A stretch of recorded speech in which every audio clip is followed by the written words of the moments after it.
بسم اللہ الرحمن الرحیم نحمده ونصلی علی رسوله الکریم اما بعد۔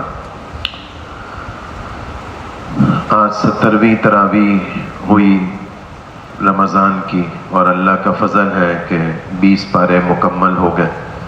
تمام تعریفیں، شکر، احسان اللہ ہی کا ہے کہ اب تک اللہ تعالیٰ نے عافیت کے ساتھ روزے بھی گزروا رہے ہیں، تراویح بھی پڑھوا رہے ہیں، ہر قسم کے انقطاع سے، رکاوٹ سے، بیماری سے، پریشانی سے اپنے فضل سے اللہ نے بچایا ہوا ہے۔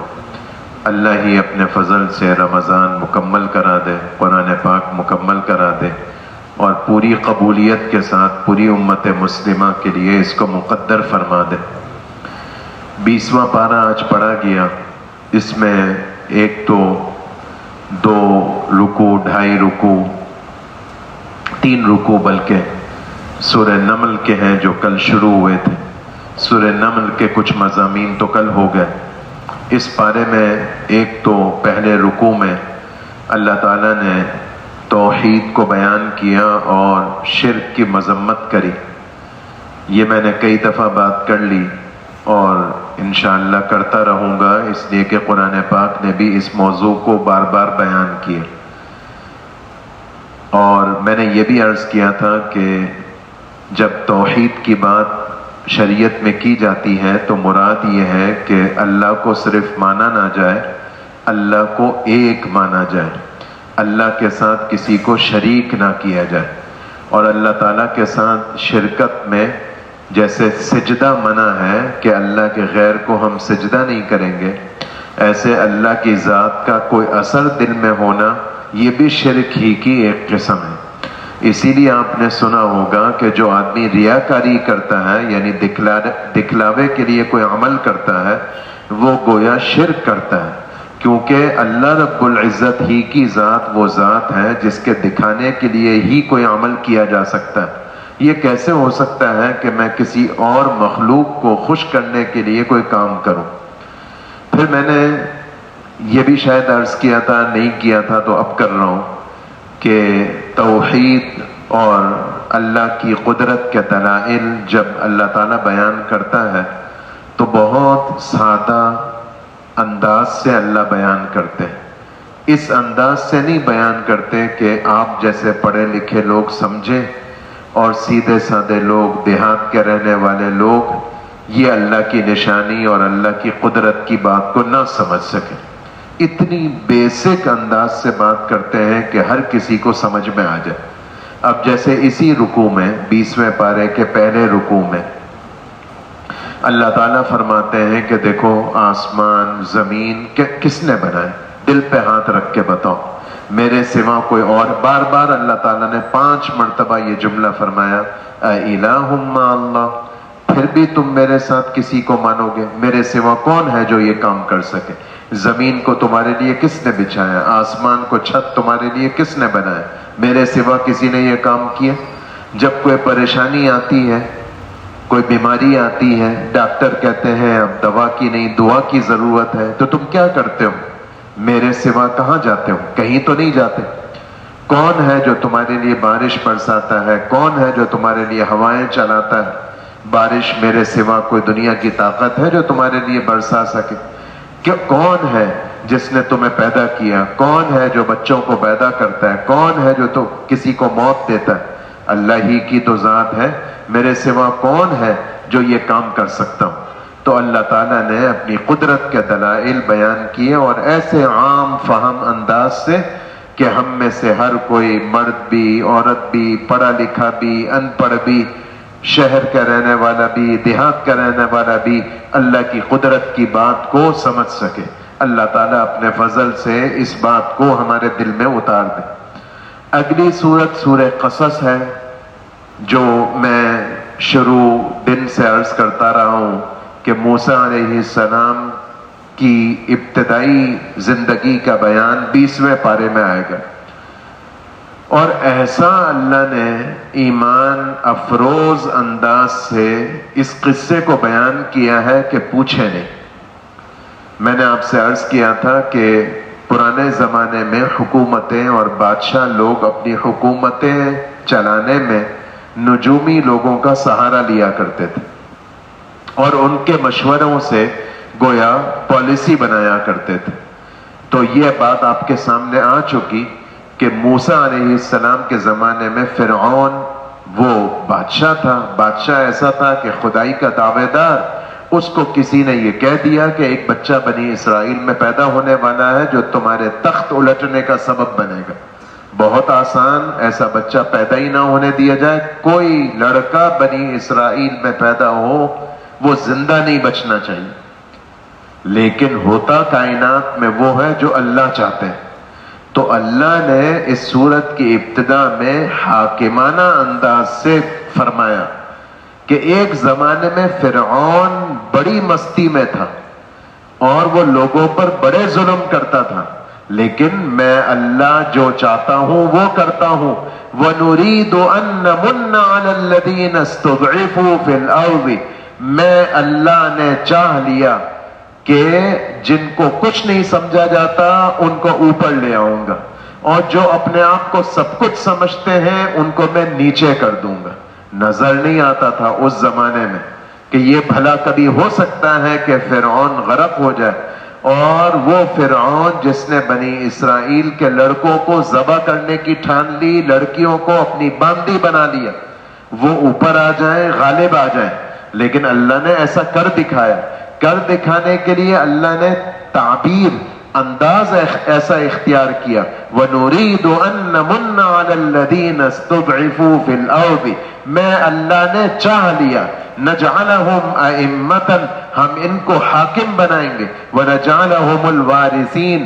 مصر کا مالک ان کو بنائیں گے. وَنُمَكِّنَ لَهُمْ فِي الْأَرْضِ. زمین پر بادشاہت ان کو دیں گے. وَنُرِيَ فِرْعَوْنَ وَهَامَانَ وَجُنُودَهُمَا مِنْهُمْ ما كانوا يحذرون. اور فرعون اور حامان اور ان کے لشکر کو انہی بس بنی اسرائیل کے ذریعے ذلت کا مزہ چکھائیں گے. یہ میں اللہ نے چاہ لیا. بنی اسرائیل میں کوئی نہیں رکھا، بنی اسرائیل کے بس میں نہیں تھا. یہ تو میں اللہ نے کیا. میں اللہ جو چاہوں کروں. پھر میں اللہ نے یہ کرنے کے لیے کیا کرا کہ موسیٰ کو پیدا کر دیا. موسیٰ کو جب پیدا کر دیا تو فرعون کی پولیس کو تو یہ آرڈر تھا کہ جس گھر میں لڑکا پیدا ہو اس کو ماں کے سامنے گردن مروڑ کر قتل کر دو. تو موسیٰ کی ماں پریشان ہوئی. بچے کو رونے سے کون روک سکتا ہے؟ بچے کے رونے کی آواز آئے گی، پولیس اندر آئے گی، پوچھے گی لڑکا ہے لڑکی ہے، لڑکا ہوگا قتل کر دیں گے، میں کیا کروں گی؟ تو اللہ نے موسیٰ علیہ السلام کی ماں کے دل میں ڈالا کہ ایسا کرو، ڈرو نہیں، اس بچے کو تابوت میں ڈالو. اے اللہ، تابوت میں ڈالو؟ تابوت میں ڈالنے کا تو مطلب قتل کرنا ہے. آپ بچا رہے ہیں، مروا رہے ہیں. لیکن پہلے کہہ چکے میں اللہ جو چاہتا ہوں کرتا ہوں. آپ کو جو کہا جا رہا ہے وہ کیجئے. آپ بچے کو تابوت میں ڈالیں. اچھا بھائی کر لیتے ہیں. اس تابوت کو سمندر میں ڈال دیں. اے اللہ توبہ کریں، یہ کیا بات کر رہے ہیں؟ تو بچے کو تابوت میں ڈالوں، یہ ہلاکت کا سبب. تابوت کو سمندر میں ڈالوں، یہ دوسرا ہلاکت کا سبب. اللہ تعالیٰ نے فرمایا اے موسیٰ کی ماں، کوئی ڈرنے کی ضرورت نہیں، کوئی غم کرنے کی ضرورت نہیں. اس بچے کو نہ صرف یہ کہ ہم بچائیں گے بلکہ اس بچے کو آپ کی گود میں لوٹائیں گے. اور صرف لوٹائیں گے نہیں، زندگی بخشیں گے. زندگی نہیں بخشیں گے، اس کو مستقبل کا نبی بھی بنائیں گے. کسی کو سمجھ میں آتا ہے؟ اللہ تعالیٰ اپنا شاہی آرڈر جاری کر رہے ہیں. بس ہم نے چاہ لیا، کر کے دکھائیں گے. تو کیا کیا؟ وہ تابوت کو سمندر میں ڈالا. تابوت میں موسیٰ علیہ السلام سمندر کی لہروں میں سفر کرتے ہوئے وہ تابوت جا پہنچا فرعون کے محل کے پاس. اور فرعون کا محل سی ویو پر تھا. اس کے محل کی نوکرانیاں وہاں گھوم رہی تھی. انہوں نے دیکھا یہاں تابوت آیا ہوا ہے، یہ تابوت یہاں کیسے؟ تابوت کو ساحل پر لائے، اس کو کھولا. ارے یہ تو کیسا خوبصورت بچہ، پتہ نہیں یہاں کیسے آ گیا. اس بچے کو، بچہ کون؟ موسیٰ. اس بچے کو اٹھا کر محل کے اندر لے گئے. محل کے اندر موسیٰ کی بیوی معافی چاہتا ہوں، فرعون کی بیوی نے بچے کو دیکھا، ارے کتنا خوبصورت بچہ، یہ کس نے اس کو سمندر میں ڈال دیا؟ ارے بھائی اس بچے کو تو ہم گھر میں رکھ لیتے ہیں، اس کو اپنا بیٹا بنا لیتے ہیں، اس کو شاہی خرچ پر رکھیں گے۔ اب اللہ نے بھلا دیا کہ ہم نے تو یہ آرڈر جاری کیا ہوا ہے کہ لڑکا پیدا نہ ہونے پائے، اور اللہ کیا کروا رہے ہیں؟ اس لڑکے کو فرعون کے محل میں پہنچا رہے ہیں۔ وہ فرعون جس نے لڑکوں کے قتل کرنے کا آرڈر جاری کیا ہوا وہیں پہنچا دیا، اور اسی آرڈر جاری کرنے والے کی بیوی شوہر کو کہہ رہی ہے کہ اس کو ہم گھر میں رکھیں گے، اس کو اپنا بیٹا بنائیں گے، اس کو شہزادہ بنائیں گے۔ یہ اللہ نے اپنی قدرت دکھائی۔ اب اتنا چھوٹا بچہ، اس کو تو دودھ پلانے والی دائیا کی ضرورت، کیا کریں؟ تو مختلف عورتوں کو بلایا گیا اس بچے کی پرورش کے لیے، لیکن اللہ نے کہا میں جو چاہوں کروں۔ میں نے تو پہلے ہی کہہ دیا تھا موسیٰ کی ماں کو کوئی ڈرنے کی ضرورت نہیں ہے، بچے کو آپ کی گود میں لوٹاؤں گا۔ تو مختلف عورتیں بلائی گئیں، لیکن اس بچے نے کسی عورت کے دودھ کو قبول نہیں کیا۔ اب محل والوں کے لیے پریشانی کہ بھئی اس کو خوراک کا بندوبست کیسے کریں جب یہ کسی عورت کا دودھ نہیں پیتا۔ اچھا اب ایسا ہوا تھا کہ موسیٰ کی ماں نے بچے کو تو تابوت میں اور تابوت کو سمندر میں ڈال دیا، لیکن ماں تھی تو موسیٰ کی بہن کو یعنی اپنی بیٹی کو یہ کہا تھا ذرا تم ساتھ ساتھ جاؤ، سمندر کے ساتھ ساتھ چلو، دیکھو تو صحیح یہ تابوت جاتا کہاں ہے۔ تو موسیٰ کی بہن نے یہ سارا تماشا دیکھا، یہ تابوت کہاں رکا، فرعون کے محل میں پہنچا، فرعون نے کیا آرڈر جاری کیا، عورتوں کو بلایا گیا، یہ بچہ کسی عورت کا پستان قبول نہیں کر رہا ہے۔ تو اب یہ عورت کہنے لگی، موسیٰ کی بہن، میں ایک عورت کو جانتی ہوں، اگر آپ کہو تو اس کو بلا لوں اور شاید یہ بچہ اس عورت کا دودھ قبول کر لے۔ عورت سے مراد کون؟ میری اور موسیٰ کی ماں۔ تو اب ڈوبتے کو کیا چاہیے؟ تنکے کا ہاں ہاں بھائی ضرور بلاؤ۔ موسیٰ کی ماں کو بلایا، فوراً قبول کر لیا، اس سے دودھ پی لیا، چلو بھائی ہمارا تو یہ کام ہو گیا۔ اب اللہ نے وہ کیا جو اللہ نے چاہا، وہ نہیں کیا جو فرعون نے چاہا۔ فرعون نے چاہا کہ کوئی لڑکا پیدا نہ ہو، اللہ نے نہ صرف لڑکا پیدا کیا، بچایا نہیں، فرعون کے محل میں پہنچایا جو موت کا کنواں تھا۔ صرف پہنچایا نہیں، اسی کے خرچے پر موسیٰ کو پلوایا۔ یہ اللہ نے اپنی قدرت دکھائی، کہانی نہیں سنائی، ہمارا ایمان تازہ کیا کہ ہم یہ مانیں دل سے کہ اس کائنات میں اللہ کا سکہ چلتا ہے، وہ ہوتا ہے جو اللہ چاہتے ہیں، وہ نہیں ہوتا جو اللہ کا غیر دنیا کی کتنی بڑی سے بڑی طاقت ہو وہ چاہے۔ پھر اگلی بات، موسیٰ علیہ السلام کچھ بڑے ہو گئے، نبی نہیں بنے ابھی، بڑے ہو گئے، جوان سمجھیے ہو گئے، مصر میں کہیں جا رہے تھے، دو آدمیوں کو دیکھا کہ آپس میں لڑ رہے۔ یہ دو آدمی کون تھے؟ ایک موسیٰ کی قوم برادری کے بنی اسرائیل، ایک فرعون کی برادری کا۔ تو موسیٰ علیہ السلام کو بنی اسرائیلی نے آواز دی، دیکھو تو صحیح ہے، مجھے تنگ کر رہا ہے۔ موسیٰ علیہ السلام نے کہا بھئی تم کیوں بدماشی کر رہے ہو، شرم نہیں آتی؟ یہ کہہ کر موسیٰ علیہ السلام نے تھپڑ مارا۔ اب تھپڑ ہم مارتے ہیں تو ہمیں یہ تھوڑی ہوتا ہے کہ ہم قتل کر رہے ہیں، بندوق کی گولی تھوڑی چلا رہے ہیں، ہم تو تھپڑ مار رہے ہیں۔ موسیٰ علیہ السلام نے تھپڑ مارا، لیکن موسیٰ کو اندازہ نہیں تھا کہ میری تھپڑ میں کتنی قوت ہے، وہ وہیں زمین پر ڈھیر ہو گیا۔ اب کیس بن گیا نامعلوم شخص کے خلاف کہ کسی نے ہمارے آدمی کو قتل کر ڈالا ہے۔ موسیٰ علیہ السلام پریشان کہ بھئی یہ کیا ہوگا۔ خیر اگلے دن ایسا ہوا کہ موسیٰ علیہ السلام پھر شہر میں نکلے تو بنی اسرائیلی شخص وہی کل والا آج کسی اور سے الجھا ہوا تھا، کسی اور سے اس کی لڑائی ہوئی تھی۔ آج پھر بنی اسرائیلی نے موسیٰ علیہ السلام کو آواز دی، میری مدد کریں، یہ مجھے تنگ کر رہا ہے۔ تو موسیٰ علیہ السلام نے کہا لگتا یہ ہے کہ لڑاکو تو تم خود ہی ہو، کل بھی لڑ رہے تھے آج بھی لڑ رہے ہو، یہ کیا چکر ہے؟ تو یہ جب جملہ دونوں نے سنا تو وہ جو کل تک مقدمہ یوں تھا کہ نامعلوم شخص نے کسی فرعونی کو قتل کیا ہے، تو آج پتہ چل اچھا جب موسیٰ علیہ السلام نے، معافی چاہتا ہوں، موسیٰ علیہ السلام نے اس بنی اسرائیلی کو ڈانٹا نا کہ بھئی لگتا ہے لڑاکو تو تم ہی ہو، تو بنی اسرائیلی ڈر گیا. اس نے کہا موسیٰ غصے میں آگے کل کی طرح مجھے تھپڑ مار دیا تو میں تو یہی مر جاؤں گا. تو اس نے کہا اے موسیٰ لگتا ہے جیسے کل آپ نے ایک آدمی کو مارا تھا آج مجھے مار ڈالیں گے. تو یہ جملہ سننا تھا کہ سب کو معلوم ہو گیا اچھا کل کا قاتل معلوم ہو گیا کا تو اس کے خلاف ایف آئی آر. تو موسیٰ علیہ السلام پریشان ہو گئے، پریشان ہو کر چپتے پھرنے لگے. تو عافیت اس میں جانی کہ میں مصر سے روانہ ہو جاؤں ورنہ تو مجھے فرعون کی پولیس گرفتار کر لے گی. مصر سے نکل کے مدین نامی شہر پہنچے.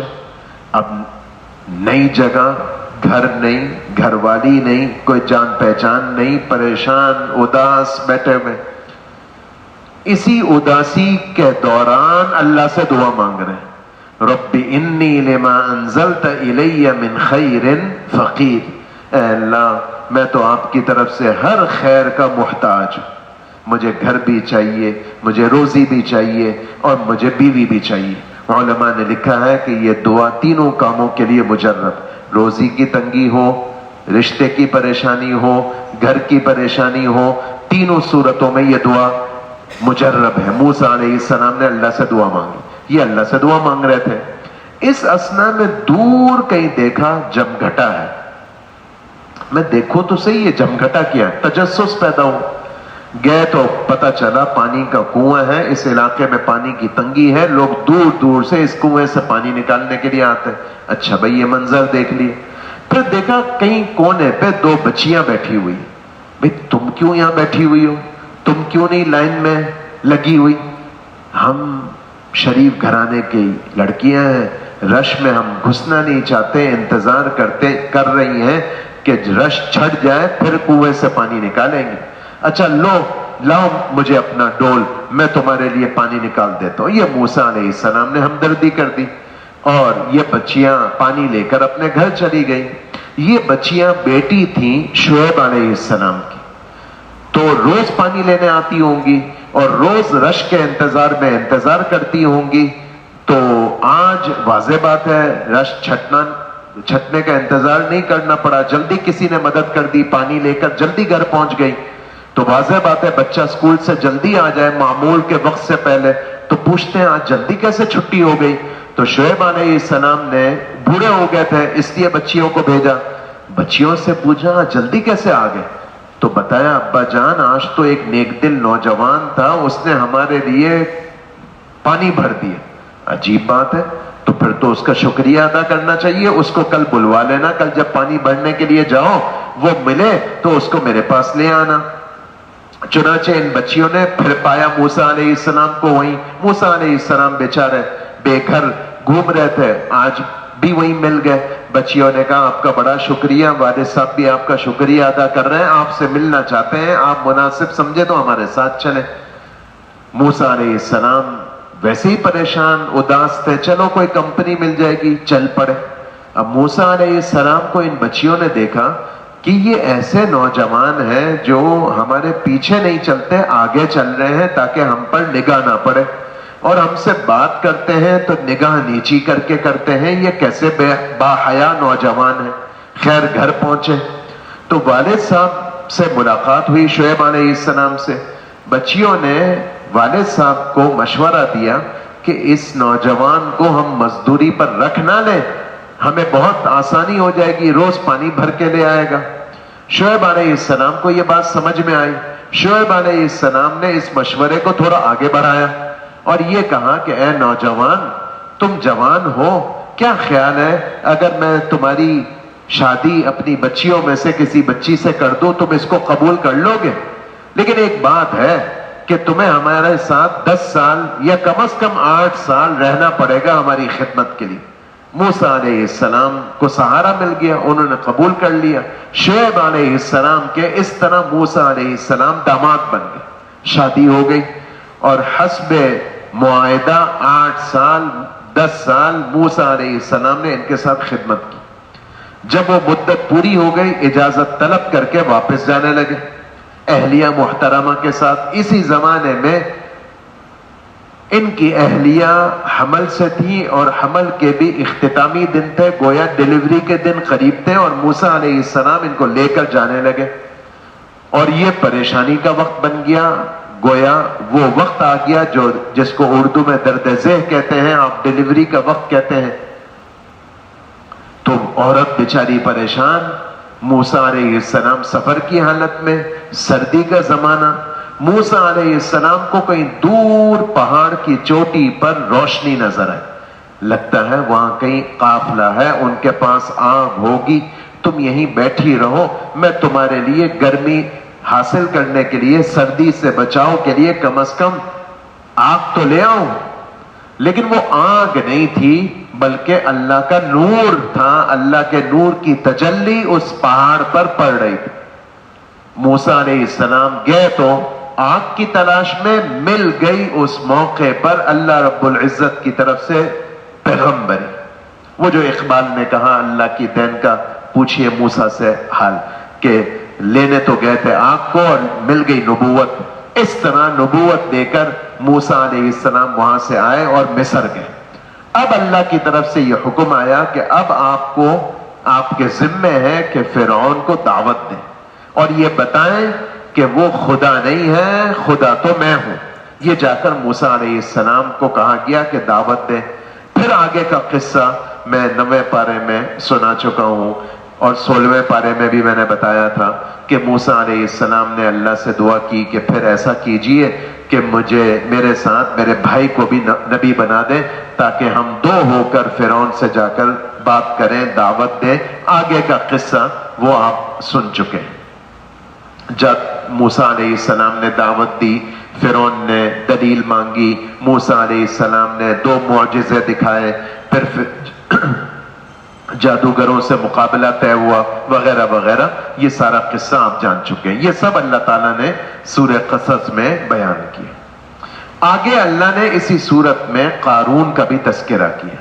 قارون فرعون کی برادری کا نہیں تھا بلکہ موسیٰ علیہ السلام کی برادری کا, موسیٰ علیہ السلام کا قریبی عزیز تھا, لیکن موسیٰ علیہ السلام پر ایمان نہیں لایا. نہ صرف یہ کہ ایمان نہیں لایا بلکہ وہ ایک غرور میں مبتلا ہو گیا. غرور کائے کا؟ اللہ تعالیٰ نے اس کو مال خوب دیا تھا اور اتنا مال دیا تھا کہ قرآن کے بقول اس کے خزانوں کی چابیاں اٹھانے کے لیے اونٹوں کی جماعت درکار ہوتی تھی. خزانہ اٹھانے کے لیے نہیں, خزانے کی چابیاں اٹھانے کے لیے.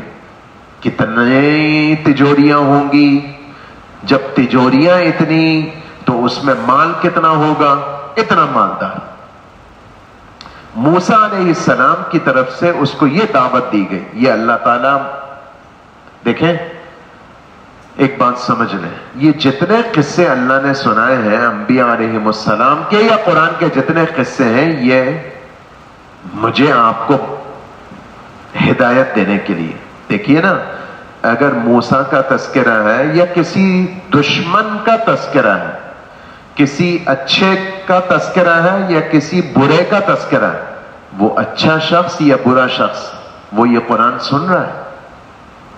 وہ تو ہزاروں سال پہلے دنیا سے جا چکا. فرعون کو کچھ پتا ہے ہم کیا پڑھ رہے ہیں فرعون کے بارے میں؟ موسیٰ علیہ السلام کو پتا ہے ہم موسیٰ علیہ السلام کے بارے میں کیا پڑھ رہے ہیں, کیا بیان ہو رہا ہے, کیا سن رہے ہیں؟ قصے ہم سارے سن رہے ہیں, اور جن کے بارے میں پڑھ رہے ہیں, بیان کر رہے ہیں, سن رہے ہیں, یہ سب ہزاروں سال پہلے قبروں میں جا چکے. تو پھر کیوں پڑھ رہے ہیں, کیوں سن رہے ہیں, کیوں اللہ سنا رہے ہیں؟ اس لیے کہ ان تمام قصوں میں سبق اور عبرت ہے. کس کے لیے؟ میرے لیے, آپ کے لیے, ہمارے لیے. تو اللہ نے یہ سنایا کہ موسیٰ علیہ السلام کے ذریعے قارون کو کچھ احکامات دیے گئے, کچھ ہدایات دی گئی. کیا ہدایات؟ یہ میرے لیے بھی ہے, آپ کے لیے بھی. نمبر 1, ابتغی فیما آتاک اللہ الدار الآخرۃ. یہ جتنا ہم نے تمہیں مال اور دولت دی ہے اے قارون، یہ اس لیے دی ہے کہ اس کو تم ذریعہ بناؤ آخرت کمانے کا، کیونکہ وَلَا تَنْسَ نَصِيبَكَ مِنَ الدُّنْيَا، دنیا میں تمہیں رہنا وقتی ہے، اور جب رہنا وقتی طور پر ہے تو کتنا کھا لو گے، اپنے مال سے کتنا فائدہ اٹھا لو گے؟ سارا مال پیٹ میں ڈالو گے؟ نہیں ڈال سکتے، تو اس مال کو آخرت سنوارنے کا ذریعہ بنا لو، اور آخرت سنوارنے کا ذریعہ بناؤ اس طرح کہ احسن کما احسن اللہ الیک، تم لوگوں کا بھلا کرو جیسے اللہ نے بھلا کر کے تمہیں مال دیا۔ یہ مال میں نے تمہیں دیا، تمہاری کیا حیثیت؟ میں نے تمہیں دیا، جب میں نے تمہیں دیا تو تم میرے بندوں کو اس مال سے فائدہ پہنچاؤ۔ اور تیسری بات، وَلَا تَبْغِ الْفَسَادَ فِي الْأَرْضِ، زمین میں ظلم نہیں کرو، ظلم میں اللہ برداشت نہیں کروں گا۔ یہ چند نصیحتیں کی قارون کو۔ قارون نے اس کے جواب میں کیا کہا؟ وہ جو سورہ کہف میں بھی ایک قصہ آیا تھا، میں نے آپ کو بتایا تھا کہ اس میں اختلاف ہے کہ یہ قصہ حقیقی ہے یا فرضی ہے، مثال کے طور پر ہے۔ بہر صورت ہمارے لیے عبرت تھی۔ دو بھائی تھے، میں نے بتایا تھا، ایک بھائی کو اللہ نے بڑے باغات، بڑی فراوانی دی ہوئی تھی، دوسرے بھائی نے اس کو نصیحت کی تمہارا مال تمہیں مبارک، بس اتنا کیا کرو کہ جب تم اپنے باغ میں جاؤ تو اللہ کا شکر بجا لاؤ، اللہ کا کتنا احسان ہے، اللہ نے کتنا دیا، بس یہ کہہ دو۔ اس نے کہا اللہ کا احسان ہے، اللہ نے دیا ہوا ہے، یہ کیا بات ہوئی؟ یہ تو سب میری کمائی ہے، میری محنت ہے، میری تعلیم ہے۔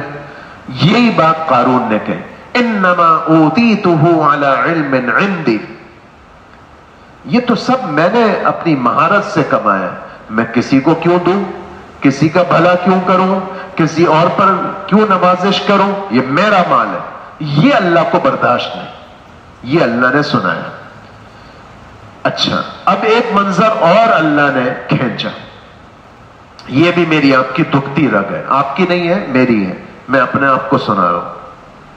حضرت تھانوی رحمت اللہ علیہ فرماتے ہیں کہ جب میں بیان کے لیے بیٹھتا ہوں تو سوچتا ہوں کہ کیا بات کروں، پھر میں وہ موضوع منتخب کرتا ہوں جس موضوع میں اپنے آپ کو کمزور پاتا ہوں، اور وہ اس لیے بیان کرتا ہوں تاکہ کم از کم میرے دل پر اس کا اثر ہو۔ تو میں آپ کو یہ منظر کشی کر رہا ہوں، آپ کو سنانے کے لیے نہیں، اپنے آپ کو سنانے کے لیے۔ وہ یہ کہ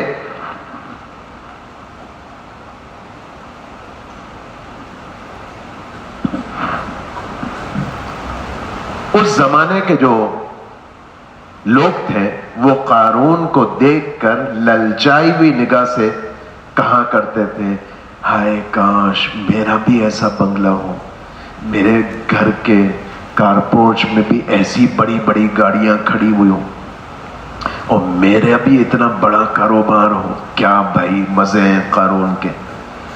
اب میں دکھتی رکھ کیا کہہ رہا ہوں، ہم سب نا مالدار بننے کے خبط میں مبتلا ہیں۔ کمانے کا مسئلہ نہیں ہے، کام کرنے کا مسئلہ نہیں ہے، کمائیں گے اور مال زیادہ ہوگا تو زکوٰۃ زیادہ نکلے گی، راہ خدا میں خرچ زیادہ کریں گے، ہم مریں گے تو ہمارے پیچھے وارثوں کو مال ملے گا وراثت کا مال تو بہت مبارک ہے، ہماری غریب بیٹیوں کا بھلا ہو جائے گا ہماری موت کے ذریعے جب ہم ترکے میں مال چھوڑیں گے۔ تو مال سے متعلق احکام تو آئے ہی اس لیے کہ مال خود برا نہیں ہے، لیکن یہ ہوس یہ بری چیز ہے۔ یہ اس لیے میں نے تعبیر کیا کی، میں نے نہیں کی، قرآن نے کہا کہ اس زمانے کے لوگ یہ کہتے تھے، ہائے کاش یا لیت لنا مثل ما اوتی قارون، کاش میرے پاس بھی اتنی ہی دولت ہوتی۔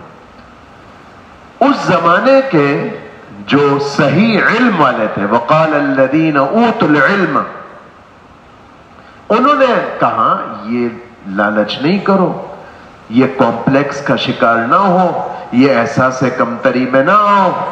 ارے بھائی تمہیں تو اللہ نے ایمان دیا، تمہیں تو مسلمان بنایا، تمہیں تو اللہ نے دیندار بنایا، تمہیں مال نہیں دیا، بڑی گاڑیاں نہیں دی، بڑی کوٹھیاں نہیں دی، بڑے بنگلے نہیں دیے، تو کیا ہوا؟ تمہیں ایمان اور عمل کی بدولت جنت ملے گی، وہ بڑھیا ہے، یہ کیا رکھا ہے 2% کی دنیا میں؟ یہ کہا، لیکن لوگوں کو کہاں سمجھ میں آتا ہے؟ بالآخر ایک دن ایسا ہوا، اللہ نے قارون کو مع اس کی دولت کے زمین میں دھسا دیا۔ تب جا کر وہ للچائی ہوئی نگاہ سے کہنے والوں کو سمجھ میں آیا کہ ہم تو بچ گئے نا، دیکھو قارون کیسا پھنسا۔ تو اللہ نے یہ بتایا کہ اصل دنیا کی مال و دولت نہیں ہے، اصل تو آخرت ہے۔ اس لیے آخر میں کہا تلک الدار الآخرۃ نجعلها للذین لا یریدون علوا فی الارض ولا فسادا، میں آخرت کا گھر تو ان کے نام کروں گا جن کے دل میں تکبر نہیں ہوگا ایک، اور جو لوگوں پر ظلم اور زیادتی نہیں کرتے ہوں گے۔ آخری اس کے بعد آخر میں آخری آیت تو نہیں ہے قصص کی، لیکن آخر سے شاید دوسری یا تیسری آیت ہے، ان الذی فرض علیک القرآن لرادک الی معاد۔ یہ آیت نازل ہوئی ہجرت کے سفر کے موقع پر، مدینہ منورہ کے قریب پہنچنے پر، رابغ مقام پر اللہ کے نبی پہنچے۔ آج بھی مکے سے مدینے کی طرف جائیں تو راستے میں ایک شہر آتا ہے رابغ۔ اللہ کے نبی سفر ہجرت میں اس جگہ پر پہنچے، طبیعت بہت دلگیر، پریشان، اداس، کہ میرے ہی لوگوں نے مجھے کعبے سے نکال دیا، میں اپنا وطن چھوڑ کر یہاں سے نکل پڑا، یہ کتنے افسوس کی بات ہے۔ یہ دل پہ بوجھ تھا۔ تو اللہ نے کہا آپ بوجھ نہ لیں، میں اللہ آپ کو مکے دوبارہ لوٹاؤں گا نہیں، مکے کو آپ کے قدموں میں ڈال دوں گا، آپ حوصلہ رکھیے۔ یہ اللہ تعالیٰ نے بات فرمائی۔ بس آگے سورہ عنکبوت ہے۔ عنکبوت عربی زبان میں مکڑی کو کہتے ہیں۔ پہلے بھی یہ بات آ چکی کہ اللہ تعالیٰ نے اس سورت میں پارے کے آخر میں جو 20ویں رکعت میں قرآن پڑھا گیا، اس میں اللہ تعالیٰ نے فرمایا کہ میرا جتنا بھی غیر ہے، میرے علاوہ جتنا تمہیں دنیا میں نظر آتا ہے، دنیا میں ہمیں کیا نظر آتا ہے؟ کراچی نہیں، بحریہ ٹاؤن، DHA، سارا ملک پاکستان اور اس کی تمام دولت، صرف ملک پاکستان نہیں، پورا ایشیا نہیں، پوری دنیا، جس میں امریکہ بھی، جس میں چین بھی، دنیا کی تمام معدنیات بھی، دنیا کے تمام ذخائر بھی، دنیا کا تمام سونا بھی، دنیا کی تمام دولت بھی، دنیا کے تمام چیزیں، یہ سب میرے علاوہ ہے۔ میں اللہ کے مقابلے میں دنیا کی ساری مادی چیزیں ایسی بے حقیقت جیسے بے حقیقت تمہاری نگاہ میں چھت پر لگنے والا مکڑی کا جالا۔ اس مکڑی کا جالا ختم کرنے میں تمہیں کتنی دیر لگتی ہے؟ مجھے اس سے کم دیر لگے گی دنیا کے سارے غیر کا صفایا کرنے میں، میرے سامنے ایسا بے قیمت۔ لیکن میں یہ بات بتا چکا کہ آپ پوچھیں گے کہ پھر اللہ کرتا کیوں نہیں؟ مظلوم فلسطینیوں کی مدد اللہ کیوں نہیں کر رہا؟ تو ایسا اللہ اس لیے نہیں کر رہا کہ میں پہلے بتا چکا کہ ایک اللہ کی قدرت ہے، ایک اللہ کی سنت۔ قدرت تو بے شک یہی ہے، لیکن سنت سے مراد نظام، سسٹم، طریقہ، عادت اللہ، وہ یہ ہے کہ میں اللہ کرتا ہوں، اپنی قدرت کو ظاہر کرتا ہوں جب حق اکثری طور پر وجود میں آ جائے، اور اس وقت اکثریت کے طور پر یا ماحول کے طور پر کہاں حق کہاں دین، خال ہمیں تو اپنے محلے میں نظر آئے گا، لیکن پورا کراچی، پورا سندھ، پورا ملک، پوری دنیا، صرف مسلمانوں کو دیکھ لیں کیا حال ہے۔ یہ میں اللہ کروں گا جب تم اے اہل اسلام اکثریت کے طور پر اسلام پر عمل کرنے والے بن جاؤ گے۔ اس کے علاوہ اس سورت میں اللہ نے ایک اور اپنی سنت کو بیان کیا جو سورت کی ابتدا میں ہے کہ اے مسلمانوں، کیا تم یہ سمجھتے ہو کہ بس مسلمان ہو گئے چھٹی، اب بس موت کا انتظار کرو گے اور مر جاؤ گے تو جنت میں پہنچ جاؤ گے؟ ایسا نہیں ہوگا۔ جب تم مسلمان ہوئے ہو تو اچھی طرح سمجھ لو کہ میں تمہیں آزماؤں گا، آزمائش کی بٹی سے گزاروں گا۔ کیوں؟ یہ مضمون بھی پہلے ہو چکا۔ اس لیے کہ مجھے تمہیں جنت میں لے جانا ہے، اور جنت سستی نہیں ہے، بے قیمت نہیں۔ الا ان سلعۃ اللہ الجنہ، جنت اللہ کا سودا ہے۔ الا ان سلعۃ اللہ غالیہ، اور وہ بہت قیمتی۔ اس قیمتی جنت اللہ نے سورہ نساء میں فرمایا، سورہ آل عمران میں، وَلَا تَهِنُوا فِي ابْتِغَاءِ نساء میں، وَلَا تَهِنُوا فِي ابْتِغَاءِ الْقَوْمِ إِن تَكُونُوا تَعْلَمُونَ فَإِنَّهُمْ يَعْلَمُونَ كَمَا تَعْلَمُونَ وَتَرْجُونَ مِنَ اللَّهِ مَا لَا يَرْجُونَ۔ تمہیں کیا ہو گیا ہے مسلمانوں؟ آپ حضرات توجہ سے بیٹھا کریں، اور ہر آدمی توجہ۔ ہمارے رائے کے ایک بزرگ ہیں، وہ مولانا نذر الرحمان صاحب، وہ کہتے ہیں آدمی وہاں ہوتا ہے جہاں آدمی کی آنکھیں ہوتی۔ تو بعض لوگ بیٹھے بیان میں ہوتے ہیں اور پوری مسجد کی حاضری لے رہے ہوتے ہیں، کون کون بیٹھا ہوا ہے، کون کون سن رہا ہے، کون نہیں۔ بھائی آپ سنو بس ادھر دیکھ کر، دوسرا کون بیٹھا ہوا ہے نہیں بیٹھا ہوا اس سے آپ کا کیا سروکار ہے؟ آپ کی اس طرح نظریں جو گھومتی ہیں نا تو میری توجہ بڑھ جاتی ہے۔ تو آپ احسان کریں، جو دیکھیں نا آدھے سے زیادہ لوگ تو جا چکے، ان کو ہم نے روکا۔ آپ طلب والے ہیں بیٹھے ہوئے ہیں، بہت سارے بھائی ایسے ہیں جو کہیں اور تراویح پڑھ کے آتے ہیں، میری محبت میں تھوڑی آتے ہیں، وہ قرآن کی محبت میں آتے ہیں۔ تو آپ جب قرآن کی محبت میں آئے ہیں تو توجہ سے بیٹھیں، اور توجہ کی نشانی یہ ہے کہ مل کر بیٹھا کریں، ٹیک چھوڑ کر بیٹھا کریں، ادب سے بیٹھا کریں۔ ایک ہمارے ہاں ریت ایسی بن گئی کہ ہم دین کی بات سننے کے آداب بیان کرتے ہیں، لیکن دین کی بات وہ ہے جو ہمارے سلسلے کی ہو۔ ارے بھائی دین کی ہر بات دین کی بات ہے۔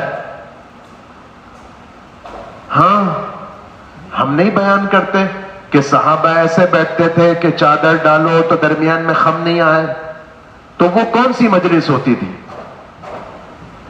بتائیے؟ وہ مجلس ہوتی تھی جس کو ہم دین کی مجلس کہتے ہیں۔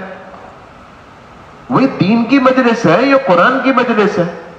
پاؤں پہ پاؤں رکھ کے ساتھی بیٹھے ہوتے ہیں، واہ بھائی ڈرائنگ روم میں بیٹھے۔ ایسے نہ کریں بھائی، اللہ تعالیٰ آپ کو جزائے خیر دے۔ قرآن کی بات ہو رہی ہے، ایسے لاپرواہی سے استغنا کے ساتھ جیسے کوئی تبصرہ ہو رہا ہے۔ بابا قرآن کے مضامین سنائے جا رہے ہیں، اللہ تعالیٰ آپ کو جزائے خیر دے، محسوس نہ فرمائے۔ لیکن جو بات ہوتی ہے اگر اس میں کوئی خیر ہے تو اللہ کی قسم آپ کی طلب کی وجہ سے ہے۔ بولنے والا جو بولتا ہے وہ سننے والے کی دلچسپی کے بقدر اللہ تعالیٰ اس کی زبان پر جاری کرتے ہیں۔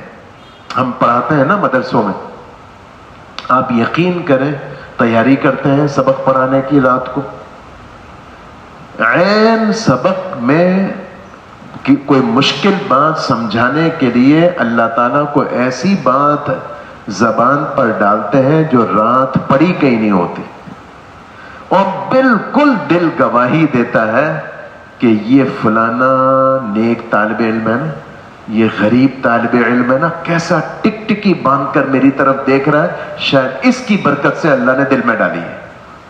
سچ کہہ رہا ہوں۔ ہاں تو دین کی بات، ہر دین کی مجلس کا وہی ادب ہے جو ہم کسی بھی دینی مجلس کے لیے ادب بیان کرتے ہیں۔ مل مل کر بیٹھو، توجہ کے ساتھ بیٹھو، بیان کرنے والے کی طرف دیکھو۔ یہ قرآن کے لیے نہیں اپلائی ہوگا۔ اللہ آپ کو جزائے خیر دے۔ اس لیے آپ حضرات مہربانی کریں، توجہ کے ساتھ سنا کریں۔ تو میں بات کیا کر رہا تھا؟ وَلَا تَهِنُوا فِي ابْتِغَاءِ الْقَوْمِ، اے مسلمانوں تمہیں محنت کرنے کو کہا جاتا ہے دین پر، دین کے لیے، اور تم اس میں کم ہمت ہوتے ہو۔ حالانکہ غیر مسلم 2% کی دنیا کمانے کے لیے کتنی محنتیں کرتے ہیں. تم جنت کمانے کے لیے محنت نہیں کر سکتے. جنت تمہارے لیے تمہاری تنخواہ، تمہاری دہاڑی، تمہاری روزی، تمہارے پیسے اس سے بھی زیادہ بے قیمت ہے. تم جنت کو پانے کے لیے ہمت اور محنت نہیں کر سکتے. یہ اللہ تعالیٰ نے ہمیں کہا. اس لیے اللہ نے سورہ عنکبوت میں کہا دیکھو میں آزماؤں گا، اور اس لیے آزماؤں گا کہ تم اپنے ایمان میں کھڑے ہو یا کھوٹے ہو، سچے ہو یا 2 نمبر ہو. اس لیے آزمائش کی بھٹی سے گزرواؤں گا. جلد بازی نہیں کرنا. رسول اللہ صلی اللہ علیہ وسلم حتیم کی دیوار سے ٹیک لگا کر تشریف فرماتے. سنیے، 2 صحابی حاضر خدمت ہوئے. جلد بازی کا میں نے لفظ بولا نا، آپ توجہ رکھیں، بات سمجھیں.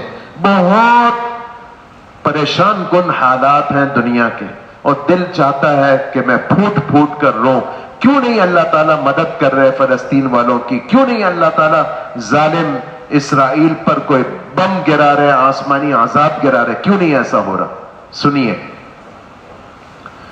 حتیم کی دیوار کے ساتھ یعنی بیت اللہ کی دیوار کے ساتھ اللہ کے نبی ٹیک لگا کر تشریف فرماتے. 2 صحابی حاضر خدمت ہوئے. اے اللہ کے رسول بہت ہو گیا، آپ دعا کر دیجئے، یعنی بد دعا دے دیجئے ان کافروں کو، ہلاک ہو جائیں. تو جیسے یوں میں ٹیک لگا کر بیٹھا ہوں، اللہ کے نبی نے ان کی بات سن کر ٹیک چھوڑ دی بیت اللہ سے اور آگے ہو کر بیٹھ گئے. بس اتنا ہی حوصلہ تھا تمہارے اندر، ابھی تو کچھ بھی نہیں ہوا. پہلے زمانے میں ایسا ہوا کہ نبیوں کو درخت کے ساتھ باندھ کر کھڑا کیا گیا، ان کے بیچ سر میں جہاں سے تم مانگ نکالتے ہو وہاں سے آڑی چلا کر ان کے جسم کے 2 ٹکڑے کر دیے گئے. ایسا بھی ہوا ماضی میں کہ انبیاء کے جسموں پر لوہے کی کنگھی داخل کی گئی اور ان کی کھال کو نہیں، ان کے گوشت کو کنگھی سے نکال دیا گیا، ہڈیاں بچ زندہ قتل کر دیا گیا. وَلَكِنَّكُمْ قَوْمٌ تَسْتَعْجِلُونَ، لیکن تم ہو کہ جلد باز واقع ہو. جلدی نہیں کرو، ہو جائے گا، حالات بدل جائیں گے، صبح آ جائے گی. اس لیے فرمایا بشروا وَأَمِّنُوا مَا يَسُرُّكُمْ، اے مسلمانوں خوش رہو اور امید رکھو ان حالات کی جو تمہیں خوش کر دیں گے. موسیٰ علیہ السلام کیسی پریشانی میں؟ اس لیے میں نے آپ کو کہا پہلے دن پہلی تراویح میں کہا تھا، موسیٰ علیہ السلام کا اور بنی اسرائیل کا تذکرہ اللہ نے قرآن میں سب سے زیادہ کیا، اس لیے کہ رسول اللہ صلی اللہ علیہ وسلم نے فرمایا تم بنی اسرائیل کی کاپی بنو گے، بنی اسرائیل کی طرح بنو گے. اس لیے بنی اسرائیل کا تذکرہ کیا. بنی اسرائیل موسیٰ علیہ السلام سے بڑے جلد باز واقع ہوئے. اللہ نے موسیٰ علیہ السلام کے ذریعے کہا استعینوا باللہ واصبروا، اللہ کی مدد حاصل کرتے رہو، صبر کرو. ان الارض للہ، یہ طے ہے کہ غالب تم آؤ گے، بس انتظار کرو. والعاقبۃ للمتقین، انجام تمہارا ہی ہوگا، جلدی نہیں کرو. کتنا صبر کرایا اس کی ایک بات سناتا ہوں. 11ویں پارے میں اللہ نے موسیٰ علیہ السلام سے کہا اے موسیٰ اور اے ہارون قد اجیبت دعوتکما، جو تم نے فرعون کے خلاف دعا مانگی ہے تمہاری دعائیں قبول ہیں، تم غالب آؤ گے، فرعون برباد ہو جائے گا. یہ اللہ نے سنایا، اللہ نے کہا دعا قبول ہے.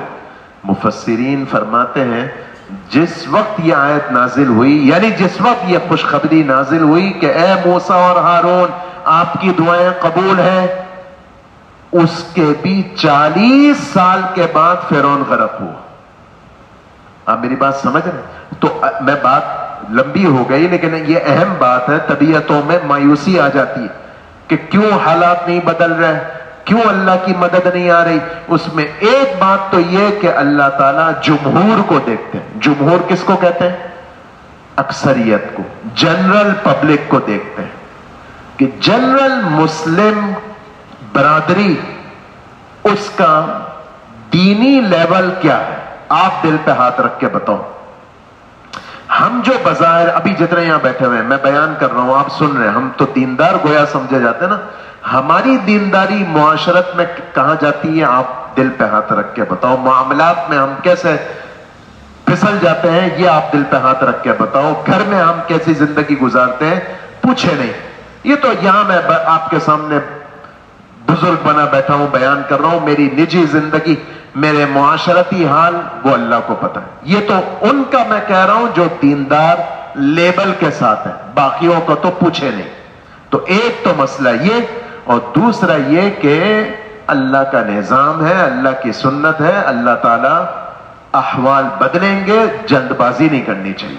ایک تیسری بات بھی ہے جو ہمارے مولانا احسان الحق صاحب بیان کیا کرتے تھے، مولانا یوسف صاحب رحمت اللہ علیہ کے حوالے میں کہہ دیتا ہوں، صرف ریکارڈ میں بات آ جائے. ریکارڈ میں آ جائے سے مراد فضا بھی تو محفوظ کرتی ہے نا. بڑوں کی بات ہے، شاید آپ میں سے اکثروں کو نہیں سمجھ میں آئے گی، لیکن میں اپنے سینے میں لے کر مر جاؤں اس بات کو، اس کے بجائے میں منتقل کر رہا ہوں. کراچی کے حالات خراب، پاکستان کے حالات خراب، دنیا میں مسلمانوں کے حالات خراب، ہر جگہ بس پریشانی پریشانی پریشانی، یہی نظر آتا ہے نا. تو ایک دن ہم نے پوچھا مولانا سے کہ یہ کیا بنے گا، ہوگا کیا بالآخر؟ فرمانے لگے تمہیں یہ تو نظر آتا ہے کہ ہمارے خلاف باطل نے سازش کیا کی، ملک کے خلاف، اسلام کے خلاف، مسلمانوں کے خلاف. یہ نہیں پتا چلتا کہ ان کی کتنی اسکیمیں اللہ فیل بھی کر دیتا ہے. یہ لوگ حیران ہیں کہ ہم اتنی اسکیم بناتے ہیں اس ملک کو ختم کرنے کی، یہ ملک چل کیسے رہا ہے؟ یہ چل رہا ہے ہماری دعاؤں کی وجہ سے. ہم جو تھوڑا بہت روتے ہیں، کرتے ہیں، صدقے دیتے ہیں، تو اللہ تعالیٰ فضل کرتا ہے. اس لیے پریشان نہ ہو. باطل کی اسکیم تو اس سے زیادہ خرابی کی ہے جو خرابی ہمیں نظر آ رہی ہے.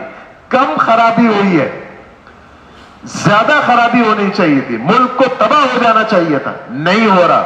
اللہ کا فضل ہے، اسلام کی برکت ہے، اسلامی شعائر کی برکات ہے، تبلیغی کام کی برکت ہے، مدارس کی برکت ہے، مکاتب کی برکت ہے، علماء کی برکت ہے، یہ دینی مجالس کی برکت ہے. ہمیں نہیں پتا، ہمیں نہیں قدر ہے، ہمیں علماء کی بھی قدر نہیں ہے، ہمیں مدارس کی بھی قدر نہیں ہے، ہمیں دینی کاموں کی قدر نہیں ہے، لیکن ہمیں اندازہ نہیں اس کی برکت سے اللہ تعالیٰ کتنے فتنوں کو دور کر رہے ہیں. یہ سورہ عنکبوت کی بات تھوڑی لمبی ہو گئی، معافی چاہتا ہوں، لیکن اہم موضوع ہے اس لیے میں نے تھوڑا کھل کے کہہ دیا.